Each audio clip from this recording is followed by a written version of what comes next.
السلام عليكم ورحمة الله وبركاته أعزائي المشتركين معنا في قناة الدكتور.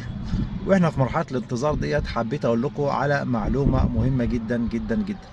لو أنت بتاخد اسبرين على الفاضي والمليان، يعني الناس بتحب تاخد مادة الاسبرين الريفو الاسبرين برودكت من غير أي حاجة أو من غير أي داعي طبي، أحب أطمنها وأقول لها إن الاسبرين دوت ممكن لا قدر الله يعمل لنا قرحة في المعدة، يعمل لنا نزيف من الجهاز الهضمي سواء علوي أو سفلي.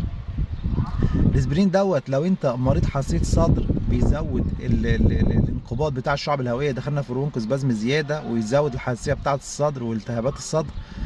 الاسبرين دوت ممكن لا قدر الله يحصل لك حساسيه والتهابات منه. الناس اللي بتدي الاطفال الصغيره اسبرين ممكن يحصل لها حاجه اسمها ريس سندروم، ودي طبعا بتؤدي للوفاه غالبا. فحبيت اقول لكم يا جماعه ان الاسبرين ليه استهداف او استعمال طبي بناخده على حسب الاستعمال، لو انا في داعي للطب اللي انا استعمله وطبعا تحت اشراف الطبيب. انما اخده من نفسي دون اي استشاره اي طبيب ومن غير اي داعي طبي، يبقى انت كده ممكن تدخل نفسك في متاهات وعواقب انت في غنى عنها. دي كانت معلومه بسيطه حبيت اقولها لكم دلوقتي، وكان معاكم الدكتور خليفه مختار خليفه، اخصائي الكبد والجهاز الهضمي والحميات. وقبل ما اقفل نسيت اقول لكم معلومه مهمه جدا.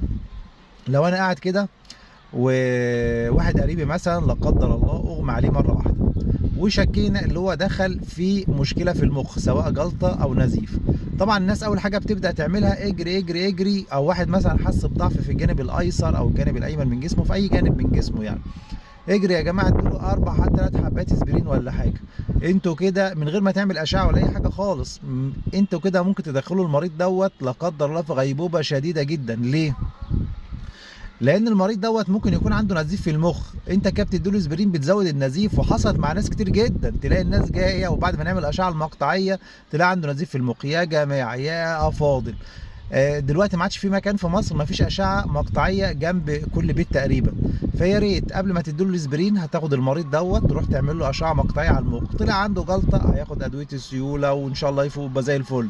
طلع عنده نزيف لا قدر الله، يبقى احنا نحمد ربنا ونبوس ايدينا وش وظهر ان احنا ما اديناهوش اسبرين.